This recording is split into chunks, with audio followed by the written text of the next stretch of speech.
Wagon, go. Callaway Corvette SC757 AeroWagen first drive. www.autoblog.com web link. I leave the house disappointed. My dog doesn't fit. I'd seen photos of the 2017 Callaway Corvette AeroWagen and had high hopes that Bo Darville, my 60-pound Flatcoat Retriever, could stand up in the car's expanded cargo area. It is a wagon, or a wagon, after all. Not even close, although your Chihuahua or small Labradoodle will fit just fine. Callaway calls the AeroWagen a shooting brake. The company reminds us that the term was developed by the British for vehicles modified to carry shooting parties and their gear.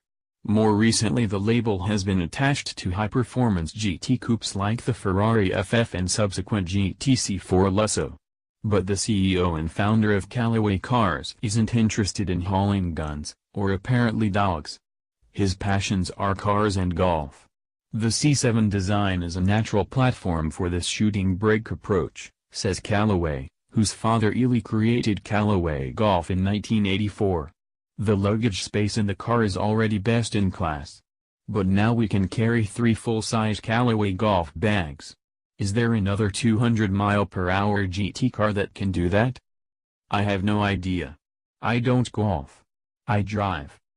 I fire up the Callaway supercharged 757 horsepower 6.2-liter V8 and head for Malibu and the Santa Monica Mountains. PCH to Las Flores to Ramble Pacifico to Sheeran to Stunt to Mulholland, past the Rock Store, through the Snake, down Canaan, back to PCH. It's the route. And it makes everything better. An hour later the Corvette's carbon ceramic brakes are red hot, the contents of its gas tank have been burned and I'm happy again. This car is scary fast. No surprise, scary fast Corvettes have been Callaway's business for 30 years. In 1987 the company, founded by Reese Callaway, struck a deal to sell C4 Corvettes with twin-turbo engines, NACA ducts and a full GM warranty through Chevy dealers.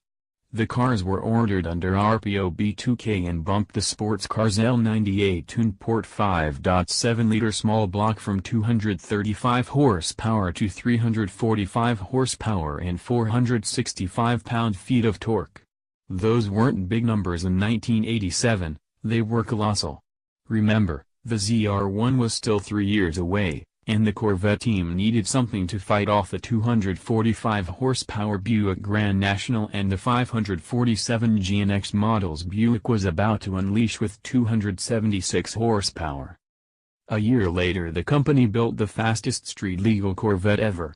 It went 254 miles per hour, so to play with AMG's Hammer, a tuned mid-size Mercedes W124 that was the world's fastest sedan, Callaway called its car the Sledgehammer.